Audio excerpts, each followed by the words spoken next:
Hi అండి. Welcome to Tasvika Dakshik vlogs అండి.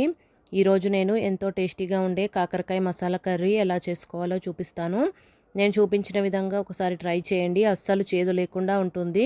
పిల్లలైనా పెద్దవాళ్ళైనా ఇష్టంగా తింటారు. చాలా బాగుంటుందండి. తప్పకుండా ట్రై చేయండి. నా వీడియో నచ్చితే ప్లీజ్ ఒక లైక్ చేయండి, సబ్స్క్రైబ్ చేయండి, కామెంట్ చేయండి. దీనికోసం నేను ఒక పావు కేజీ వరకు కాకరకాయలు తీసుకొని పైన ఉన్న పొట్టు మొత్తం క్లీన్ చేసుకున్నానండి. లోపల గింజలు కూడా తీసేసి ఇలా అన్నీ ఒకే విధంగా పీసెస్ లాగా కట్ చేసి పెట్టుకున్నాను. అన్నీ ఒకే సైజులో కట్ చేసుకుంటే బాగుంటుంది. తర్వాత దీంట్లోకి ఒక 2 స్పూన్ల ఉప్పు వేసుకుంటున్నానండి. ఈ ఉప్పుని ముక్కలకి బాగా పట్టించండి. అప్పుడు మనకు కాకరకాయ నుండి చేదు అనేది బయటకు వచ్చేస్తుంది. ఇలా మంచిగా కలుపుకున్న తర్వాత మూత పెట్టి ఒక 10 నిమిషాలు పక్కన ఉంచండి దీన్ని. ఈలోపు ఉల్లిపాయను చిన్నగా కట్ చేసి పెట్టుకోండి. పెద్ద సైజు ఉల్లిపాయ ఒకటి తీసుకున్నాను నేను. తర్వాత స్టవ్ పైన ఒక ప్యాన్ పెట్టుకొని దాంట్లోకి 2 స్పూన్ల పల్లీలు వేయండి.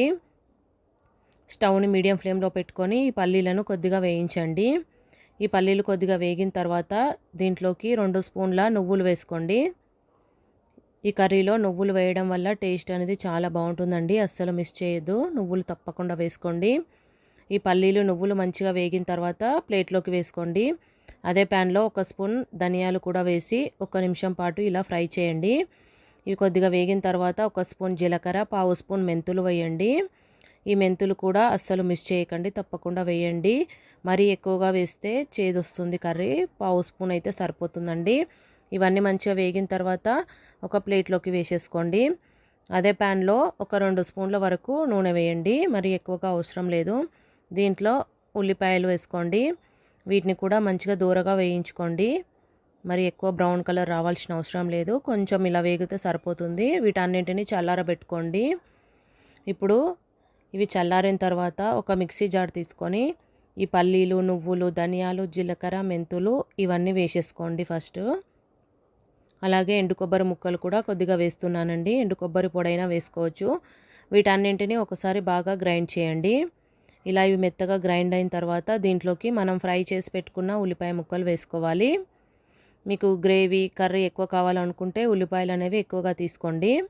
నేనైతే ఒకటి తీసుకున్నానండి. దీంట్లో కొంచెం నీళ్లు వేసుకొని మెత్తటి పేస్ట్ లాగా గ్రైండ్ చేసుకోవాలి. మనకు ఇది గ్రేవీ లాగా బాగా వస్తుందండి టేస్ట్. ఇలా గ్రైండ్ చేసుకొని పక్కన ఉంచుకోండి. ఇప్పుడు నేను ముందే ఒక గుప్పెడు చింతపండును నానబెట్టుకున్నానండి. దాంట్లో నుంచి ఇలా చిక్కగా చింతపండు రసం అనేది తీసుకున్నాను. ఇది పక్కన ఉంచుకోండి. ఈలోపు మనం ఇందాక ఉప్పు కలిపి పెట్టుకున్న ఈ కాకరకాయ ముక్కలను ఇలా బాగా కలుపుకుంటూ ఉండండి. అప్పుడు దాంట్లో నుండి చేదు అనేది బయటకు వచ్చేస్తుంది నీళ్ళలాగా. చూడండి, నేను వీడియోలో చూపిస్తున్న విధంగా ఇలా బాగా నొక్కినట్లుగా పీసెస్ని అనండి కొద్ది కొద్దిగా తీసుకొని. అప్పుడు మనకు ఈ చేదు నీళ్ళు అనేవి కిందికి వచ్చేస్తాయి. ఈ విధంగా వాటిని వేరొక ప్లేట్లోకి వేసేసుకోండి. ఇలాగే కాకరకాయలు మొత్తం ఇలాగే చేదు నీళ్ళు అనేది పిండేసుకోండి.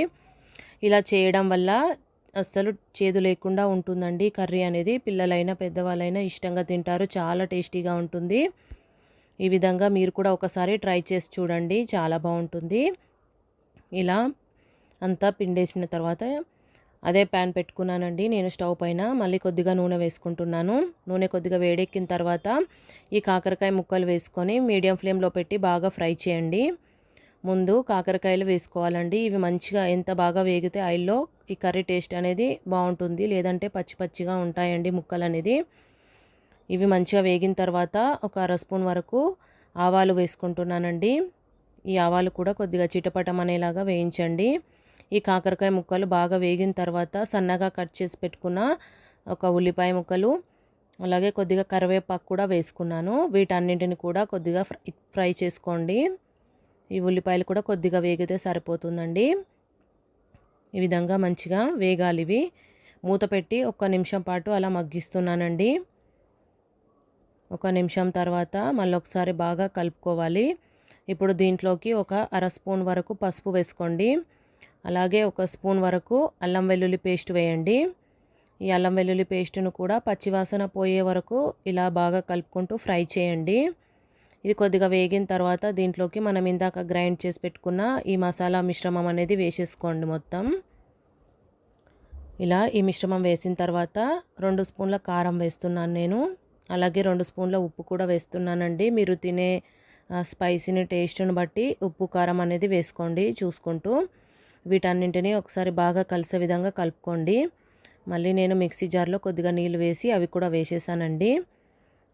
ఇవన్నీ బాగా కలిసే విధంగా ఒకసారి మంచిగా కలుపుకొని మూత పెట్టి ఒక 2-3 నిమిషాలు మీడియం ఫ్లేమ్లో మగ్గించండి. మధ్య మధ్యలో కలుపుతూ మగ్గిస్తూ ఉంటే ఈ గ్రేవీ అనేది అడుగంటకుండా ఉంటుంది. ఇలా మంచిగా మిక్స్ చేస్తూ ఒక 2-3 నిమిషాలు అలా మగ్గించండి. ఇది కొద్దిగా మంచిగా మగ్గిన తర్వాత మనం ఇందాక తీసి పెట్టుకున్న చింతపండు రసం అనేది వేసుకోండి. మీరు తినే పులుపును బట్టి చూసి ఎక్కువ తక్కువ అనేది వేసుకోండి. టేస్ట్ చెక్ చేసుకుంటూ వేయండి. మరి ఎక్కువ పులుపు కాకుండా ఉంటుంది. అలాగే ఇంకా కొద్దిగా నీళ్ళు వేసుకుంటున్నానండి గ్రేవీ కన్సిస్టెన్సీ బట్టి. మనం ఇది కొద్దిసేపు మరిగిస్తాం కదా, మళ్ళీ కర్రీ అయిన తర్వాత చల్లారిన తర్వాత కూడా ఇంకొద్దిగా దగ్గరకు వస్తుంది ఇది. అందుకే నేను కొంచెం నీళ్ళు వేసి మీడియం ఫ్లేమ్లో పెట్టి ఒక 5 నిమిషాల వరకు అయితే బాగా మగ్గిస్తున్నానండి. ఇలా నూనె పైకి తేలే వరకు మంచిగా ఇలా కలుపుకుంటూ మగ్గించుకోండి. ఈ విధంగా కొద్దిగా దగ్గరికి రావాలండి ఇది, ఎందుకంటే చల్లారిన తర్వాత పూర్తిగా దగ్గరకు వచ్చేస్తుంది కాబట్టి. ఇంతేనండి, మనకు కర్రీ అనేది రెడీ అయిపోయింది. చాలా టేస్టీగా ఉంటుంది. తప్పకుండా ట్రై చేయండి.